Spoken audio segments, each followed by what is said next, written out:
This should come as no shock to anybody who has seen my videos before, but I am a huge manga collector. Mostly, I collect romance manga like Don't Toy With Me Miss Nagatoro and Quintessential Quintuplets, and I typically stay away from the more popular titles, the exception being my 13 volumes of My Hero Academia. But there is one series I've collected, not because I wanted to, but because I felt the need to. See, I was browsing the subreddit r manga collectors, and as I was looking at everyone's collections, one series kept catching my eye. Of course, everyone would have a lot of One Piece, and Berserk, and Attack on Titan, but why did so many people have 11 volumes of a series that didn't even have an anime at that point? The series I am talking about is Chainsaw Man. Now, I had heard about Chainsaw Man before, but I didn't know it was this popular. You would think that it was essential reading material.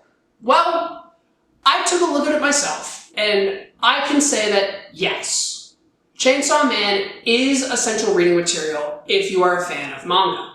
It's got action, entertaining characters, horror elements, comedic moments, and subtext that'll make those who think hard about the media they consume enjoy it that much more. So, without further ado, let's jump right in. In a world where devils roam free, the government employs trained devil hunters to exterminate them. But, in some cases, the hunters must resort to making contracts with the devils themselves in order to stand a chance. These contracts are founded on a give-and-take relationship. The human devil hunter sacrifices something, like a body part or years off of their life, in exchange for the power of the devil they're making a deal with. But, what if you could be friends with a devil? Say, one that was cute enough to be turned into a mascot despite having a minimal role in the series. Well, then you would get Denji and his pet devil Pochita. Denji, no last name given, is a 16-year-old boy whose father was in debt to the Yakuza. Upon the death of Denji's dad, the Yakuza swooped in and told Denji that all of his father's debt was transferred to him. Then, Denji meets Pochita. The little guy was all alone in the cold, just like him, so the two joined forces doing odd jobs like cutting wood and killing devils in order to get money to pay off their debt. Cut to the beginning of the series, where the Mafia, after making a contract with the zombie devil, kills Denji and Pochita. Yep, that's right, the main character dies in the beginning of the manga. Series over, time to read Demon Slayer. But wait. Because Denji doesn't actually die. Instead, Pochita becomes his heart, and the two fuse together to become the titular Chainsaw Man, TM. After ripping through the zombies that used to be his debt collectors, Denji is picked up by Makima, the strong and easy-on-the-eyes leader of public safety. Now, working for public safety, Denji must hunt down powerful devils, or be killed himself. Chainsaw Man is the second serialized manga by Tatsuki Fujimoto, his first manga being Fire Punch, which is a whole nother can of worms. Chainsaw Man was first published in Weekly Shonen Jump all the way back in 2018, and it's still ongoing to this day, only in 2022 it was moved to Shonen Jump Plus, the digital version of Shonen Jump. Now, Chainsaw Man isn't something that I would normally read, it being an action shonen with elements of gore and horror, but upon reading, I noticed that it actually has quite a bit in common with the things that I normally read. If you didn't know, my favorite type of manga to read is ecchi, and Chainsaw Man actually has a lot of ecchi tropes. These are of course accomplished through the actions of our main character, Denji. Denji is a very typical manga protagonist, but not so much a shonen protagonist. The typical shonen protagonist is pretty basic. They are always super hopeful that they can win, they always stick by their friends, sometimes they are crybabies, but above all else, they are pretty dumb. I believe these characters are simple and straightforward so that the watcher can relate to them easier and therefore root for them. Now, Denji does have some of these traits. He is loyal, especially to Makima, and he's totally not the brightest tool in the shed, but Denji shares less in common with someone like Luffy, and more in common with... Denji's main character trait in Chainsaw Man is that he is always talking about boobs, thinking about touching boobs, and he is very, very down bad for Makima. I don't know why this is his main trait. If it was done to be relatable, I don't think it works. I mean, who would relate to that? Who would be that horny and make it their whole personality? Despite the reason for this, and despite the fact that I watch a lot of anime that feature this type of main character, I dislike that this is the main aspect of Denji. I compared Denji to Issei from DD for a reason. I mean, both of them are devils who are obsessed with touching the boobs of a sexy dom redhead. But the difference is context. See, High School DD has a very simplistic plot, but it doesn't need a stellar plot because that isn't the focus. The focus is the anime titties, which is Issei's whole motivation. So if you think about it, Rias's boobs are the MacGuffin of the anime. So I can excuse Issei being like this. But with Denji, the writing in Chainsaw Man is good. We'll talk about it more later, but for right now, I just want you to know that Denji being a super ecchi protagonist in a well-written story gets in the way so much. I found Denji super annoying early on when I was reading, but it did get better as the series went on, and I didn't notice it in the anime at all.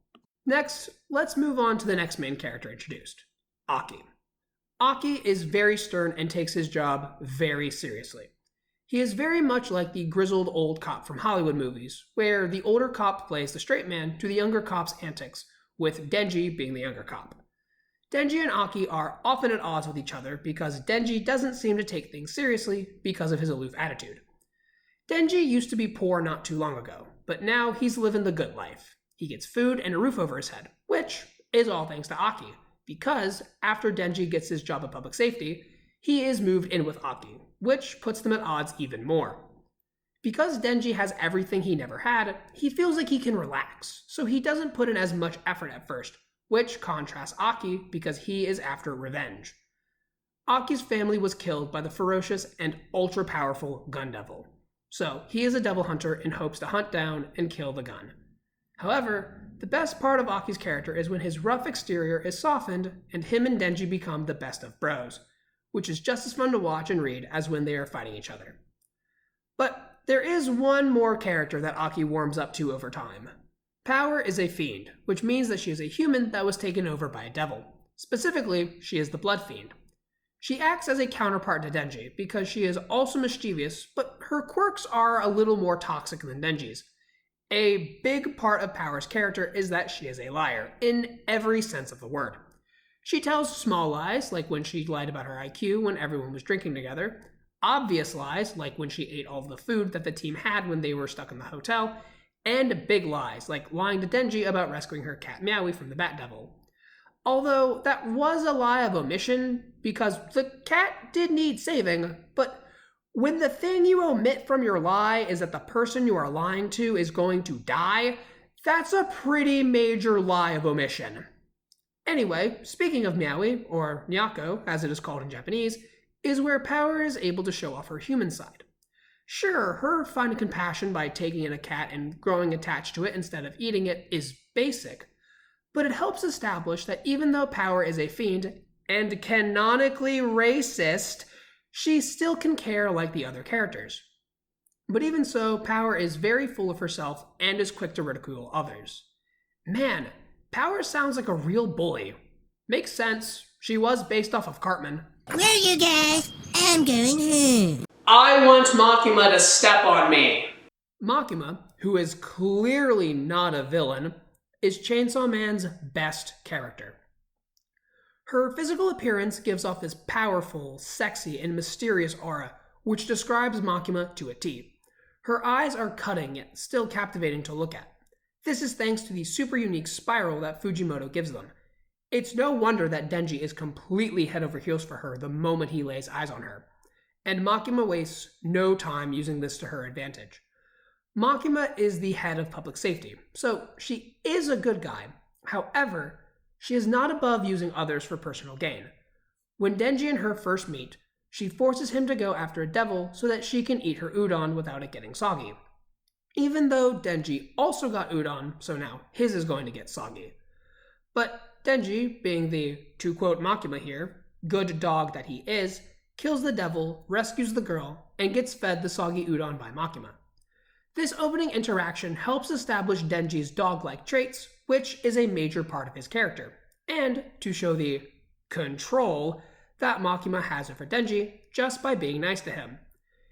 If she wants Denji to do something for her, all she needs to do is promise to let him touch her boobs, which is Denji's favorite thing to do.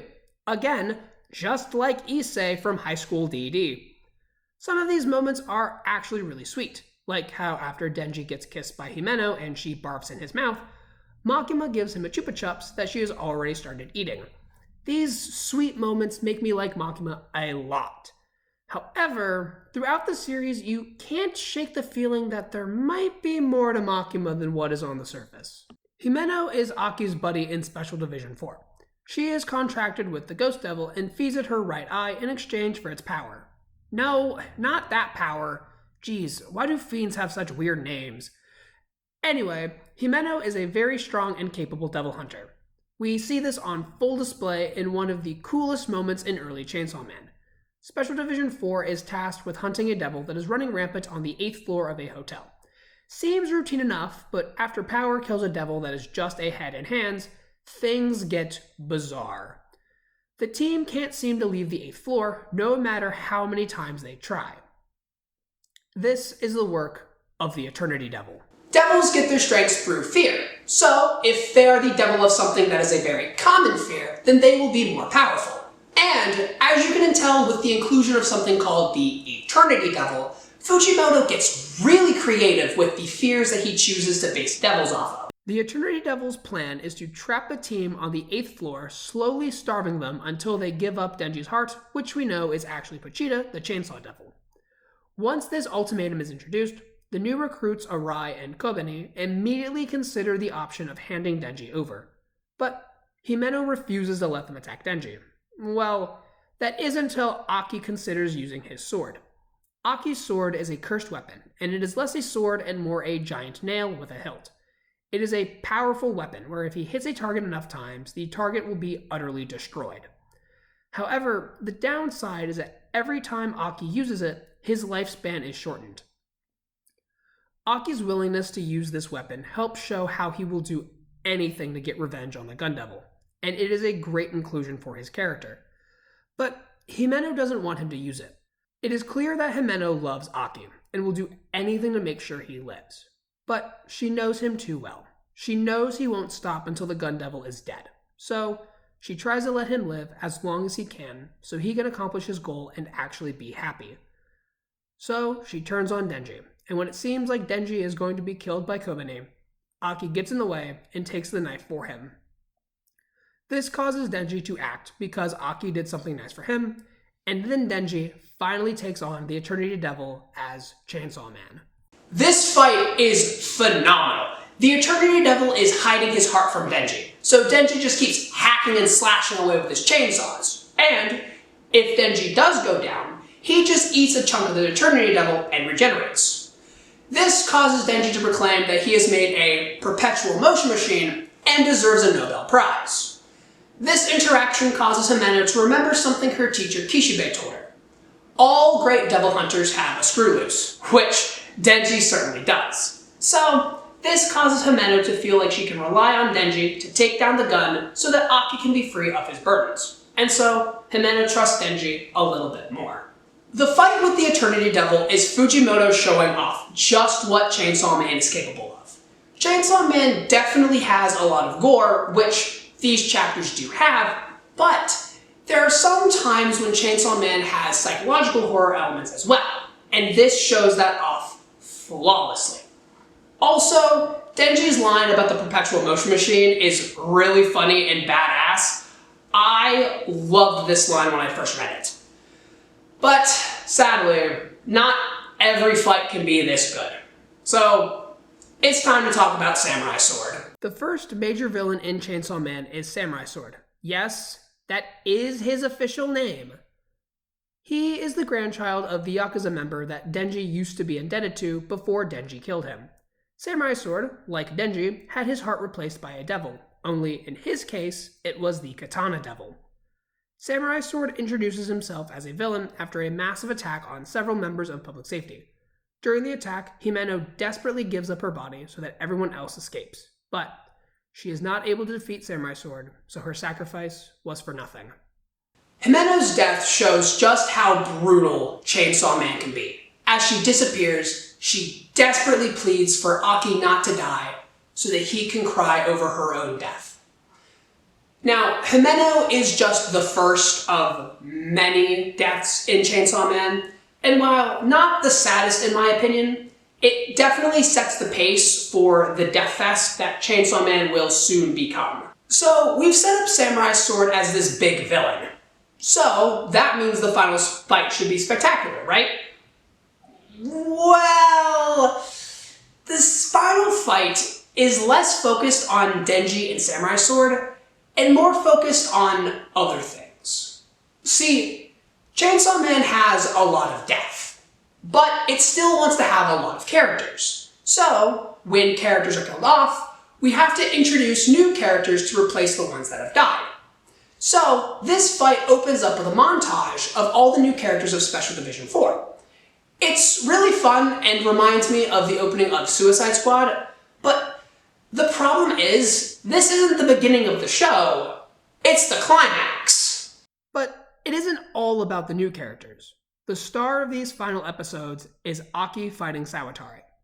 Sawatari is Samurai Sword's boss, and she is the one who supposedly made the contract with the Gun Devil to get Denji's heart. Sawatari, with the use of her Snake Devil, easily defeats Himeno's Ghost Devil, which is why Himeno's sacrifice was sort of in vain. So, Aki is out for revenge as per usual. Then, Sawatari gives the order for the Snake Devil to spit it out, and out pops Himeno's Ghost Devil. So now, Aki has to fight the devil that was contracted with his dear friend. But he doesn't fight it. We see in flashbacks Himeno explaining to Aki that the Ghost Devil is blind, so it sees through fear. And since seeing Ghost makes Aki think of Himeno, he isn't afraid, and in an emotional moment, Aki accepts Himeno's death and cuts Ghost Devil's head off. Chainsaw Man deals with death, grief, and trauma in a very mature way, and this is just a small example of that. But the main event is Denji versus Samurai Sword, so how about we talk about that fight? And it's over. Yeah, the final fight is over very quickly. It lasts just long enough for Katana Guy to insinuate that Denji doesn't have a heart, the two of them to fight their way onto a train, and for Denji to outsmart his opponent by making a chainsaw grow out of his leg. Really creative, I really like this part, but I just wish we were slower to get there. The final fight with Samurai Sword is definitely fast-paced, but the whole series isn't like this. There are a lot of fun personal moments that help break up the pace a little bit. There is the moment where everyone goes out for drinks, when Denji and Power are being trained by Kishibe, and when Aki and Denji are kicking Samurai Sword in the crotch. These have a more slice-of-life feel and help break up the craziness that the rest of the series is. The Future Devil also helps alleviate the craziness of the show. He is hilarious, and I love his energy. Psycho! Mirai! Psycho! The anime leaves off with the fight with Samurai Sword. So, before we go into the rest of the manga, I just want to give a few thoughts of some things that just apply to the anime. So, I got really nervous when I saw the first CGI scene. This is not great. Dude looks like he's in Slug Terra.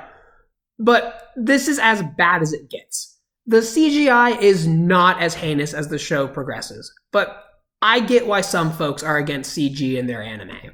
And lastly, how's the OP? It is fantastic. Definitely the best opening of 2022. You have heard it before, and for good reason. How's the ED? I don't know why Chainsaw Man went the Monogatari route with the EDs, giving each episode its own distinct ending, but here we are. ED1. Good for an ED. I'd be satisfied if it was the only one for the series. ED2. I like it. It's swanky. ED3. Not my thing, but interesting to see an anime do death metal for an ED. ED4. This is Power's ED. It's okay, but the visuals are really cute. ED5. It's okay. ED6. It's fine. ED7. It's fine. Very 90s. Love this image of Makima, by the way. ED8. Here we go. This one rocks. ED9. It's a slower song for a reason, but meh. ED10. Fantastic. It is my favorite of the bunch. ED11, it's good. I like Power's Dance. ED12, it's good. Just like the first ED, I'd be satisfied with just this. So, that was the Chainsaw Man anime, which translates to 4.5 volumes of the manga. Now, when I read this back in July of 2022, I was definitely intrigued, but there were some things holding me back from loving the series. But I said 4.5 volumes. What about the last half of volume 5? The last 80 pages of this book hooked me. This is where Chainsaw Man really becomes something special. Seeing as how Denji did such a good job killing a powerful opponent, he deserves a reward. So, Makima takes him on a date to the movies. Makima looks so hot here. And I love her interaction with Denji, where she insists that he has a heart by throwing herself at him. But why does Denji need to be told that he has a heart? Well, during his earlier altercation with Samurai Sword told Denji that he didn't have a heart, which technically is the truth since it was replaced with a dog that is part chainsaw. So, Denji was a little down. But leave it to Makima to cheer him up. Man, Makima's great. I know I said it before, but Makima really is the best girl. Oh, hello? Who are you? This is Riza, and she is one of the best characters in this story. Denji meets Riza one day when he gets caught in the rain. Now, Denji, being a simple man, immediately falls head over heels for her the second she is nice to him. I don't know why they wrote him like this. It's not relatable at all. She invites him out to the coffee shop where she works, and Denji visits every day for a week. The two chat about life, and when Riza discovers that Denji doesn't go to school, she invites him to visit her school at night. Denji agrees, and the two go to school in the dead of night, not knowing that someone is following them. See, it wasn't just the Gun Devil that was after Denji. There are other players that are after our boy. This time, it is a professional killer contracted with the Typhoon Devil, who is cleverly depicted as water running down a drain. Denji and Riza at the school together is very cute and wholesome, but there's a lot of suspense because of the loom of the assassin. So, when Riza goes out on her own, you are on the edge of her seat. And then, the stalker shows up. And Denji is just left in the classroom doing the very important thing of discovering whether he likes Makima or Riza more. But hey, we do get this beautiful 2-page splash. You see, the significance of these two being in lingerie isn't just for fan service. It's actually so that we can tell that Denji is comparing these two, not just physically, but also their personality traits as well. I'm just kidding.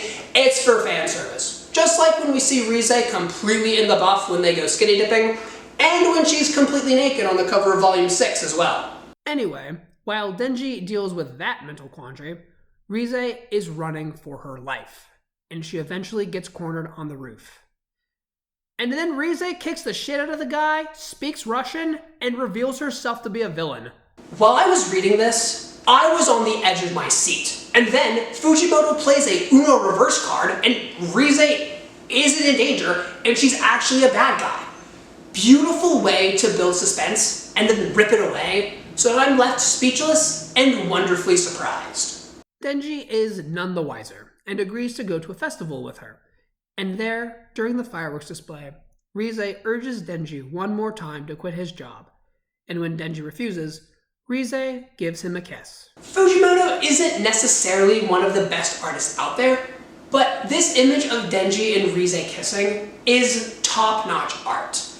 Totally the best thing so far. Also, Riza bites the tip of his tongue off. Ah! Riza is then revealed to be the Bomb Devil, or should I say the Bombshell Devil. And after a long and arduous fight where Denji rides Beam, the Shark Fiend, using his chains as a harness, Riza is defeated, but Denji lets her go, until she is eventually captured by Makima, proving that she is truly the only best girl for this show. The fight with Bomb Devil is intense and really well depicted. The fight happens at night, so there is a great use of black, and you can feel the explosions through the page. Also, this is Chainsaw Man, so the gore is at an all-time high. Also, Denji has this really funny line where he says, every woman I meet tries to kill me, and it is shockingly accurate. That last section is definitely my favorite part of Chainsaw Man, with the action, the suspense, and a cute girl to top it all off. But that doesn't mean that things get stale, because we are actually about to talk about one of the more interesting parts of Chainsaw Man. Riza was just one assassin sent to kill Denji from a foreign government. And now that the news has its sight on the Chainsaw Man, he isn't safe for more. We have shape-shifty bros from America, a lesbian and her harem of fiends from China, some chick with this dude, and Santa. Seems exciting, but this isn't the noteworthy part. You see, I mentioned earlier that Chainsaw Man has a lot of elements of psychological horror. Well, we get a ton of that here. And the first instance is Santa's doll devil. Now, as a kid, I was terrified of mind control, and currently I am scared of creepy dolls. So, Santa's power to turn people into mindless mannequin-sized doll drones is creepy and horrifying to me on a generational level. Also, Santa isn't this guy like you think, it's actually this random girl, and she makes a deal with the Darkness Devil to get a piece of its flesh in exchange to send everybody to hell. And after she eats the flesh, she looks like this. Don't worry, it gets worse. Also, what did I say about everyone going to hell? Yeah, everyone gets sent to hell, and we see just how powerful devils can be in the form of the Darkness Devil. We also get some fantastically haunting imagery. The scene of everyone's arms just popping off is exquisite. How are our heroes going to get out of this one? Makima. Makima was introduced by Kishibe as a potential villain earlier in this section, but also foreshadowed earlier in the series as well. I mean, just look at her eyes. And we've seen a little bit of the power that Makima possesses, but this is where we really get to see what Makima is hiding. Fujimoto in these chapters does an excellent job of showing off how powerful characters are by showing what they are capable of. And then there's Denji lighting himself on fire in his fight with Santa. It's stupid and cool, but Makima still has to save the day. Another element of psychological horror is one of Quan Chi's fiends. She is introduced as a ditzy zombie girl who only says Halloween with a really cute expression. Aww, adorable. We get a small glimpse of her power when we see people say Halloween after she does, but we don't fully understand until she uses it on Santa. She is the Cosmos Fiend, and when she says Halloween at you, you understand everything. And it is represented as an infinite library. The text, "You can only think of Halloween until you die," paired with this imagery, is haunting. Also, Makima is immune to this attack. Just another way to show how powerful she is, and proof that she is best girl. But there is another badass girl in this section, so let's talk about Quan Chi. Quan Chi is an amazing character, and I'm not just saying this because of the Yuri, but that definitely helps. It comes in the form of how stoic she is. She is Kishibe's ex-partner, and their meeting is amazing. Quan Chi isn't like the other assassins throwing everything they can at Denji. She actually sits down when her old partner Kishibe offers. And when everyone is sent to hell, Quan Chi teams with everyone to take on Santa. Later, it is revealed that Quan Chi is actually a hybrid like Denji. She is Arrows. We don't get to see her show off too much now, but it is worth mentioning since the hybrid devils are the most important devils of the bunch. All in all, the Assassin's arc is a great show of the horror elements in Chainsaw Man. But things do get a little messy when you add in all the characters. The assassins all throw themselves at Denji in a double mess, and on top of that, there are a lot of protagonist characters that are added as well, so it just makes things really bloated. Like, were Stone Devil Guy and Octopus Dude really crucial inclusions? And the fact that I don't even know their names should prove just how important they are. That last part was intense. I don't know how our characters are going to be able to live after that. I mean, they all lost their arms, and some of them are human. They can't regenerate like Denji can. But even if you can heal everything physically, that doesn't mean that you can heal mentally. And we actually see that with Power. See, Power now has PTSD and is scared of the dark because of her encounter with the Darkness Devil. I love this part of Chainsaw Man. The characters go through so much, and you can actually see the consequences. Aki permanently only has one arm, Angel Devil doesn't have any, and Power is now scared of the dark. Most authors wouldn't actually deal with the consequences of these actions, but Fujimoto does it, and he does it well. Come to think of it, Denji's been through a lot too, and he seems perfectly fine. I wonder what it would take to make him sad. Yeah, that would do it. Volumes 10 and 11 of Chainsaw Man really put Denji's character to the test. See, Denji is a very simple-minded character. He gets pointed out in a direction, and he does that. But now Denji is being tasked with killing his friend. I mean, him and Aki hung out together. They took care of Power when she was scared. They visited his family grave together. But Makima told him to kill the gun fiend. And Makima wouldn't make him do anything bad, right? Makima is the main villain of the first arc of Chainsaw Man, not the Gun Devil. You see, the Gun Devil is actually split among different countries, and seeing as how Makima is after the Gun Devil, she wants to take the Gun Devil to be controlled by Japan. So that means Makima must go. So, Bill Clinton, yes, Bill Clinton, because Chainsaw Man takes place in 1997 for some reason, sends the Gun Devil to Japan. And the Gun Devil's introduction is amazing. Chainsaw Man never does narration or tell us the setting, but Fujimoto makes sure to tell us when the Gun Devil shows up and how many casualties there are. And then you turn the page. When it comes to things like comics and manga, hiding things behind a page turn is a really good way to make sure things have an impact. And boy, is there an impact. The first page when the Gun Devil shows up has about a dozen names on it, which is a lot. And then you turn the page and you get to see the Gun Devil for the first time, and more names. The 5 pages dedicated to the Gun Devil are fantastic, and give us a sense of just how powerful the Gun Devil is. Yet, it's still no match for best girl Makima. Then, Denji gets a knock on the door. Now, I didn't bring this up before, but there's a running theme in Chainsaw Man of Denji standing in front of a door while Pochita tells him not to open it. This was present at the end of the anime, and it was in the opening as well. I call this the trauma door, because it is a representation of Denji's trauma, old and new. So, what is behind this door? Aki as the gun fiend. And like I said earlier, Denji kills him. Denji's fight with Aki is depicted masterfully. We keep cutting between what is actually happening in reality, a battle between Chainsaw Man and the gun fiend, and a metaphorical snowball fight between Denji and a young Aki. This mirrors the moment when Aki's family was killed by the Gun Devil. Him and his brother had a snowball fight, and then his younger brother was killed. In the imaginary fight between Denji and young Aki, we see Denji not fighting back at all, which reflects reality where Denji isn't trying to hurt Aki, but then Denji throws a snowball at Aki, and as Aki laughs, he asks why Denji is crying. And so the gun fiend is no more.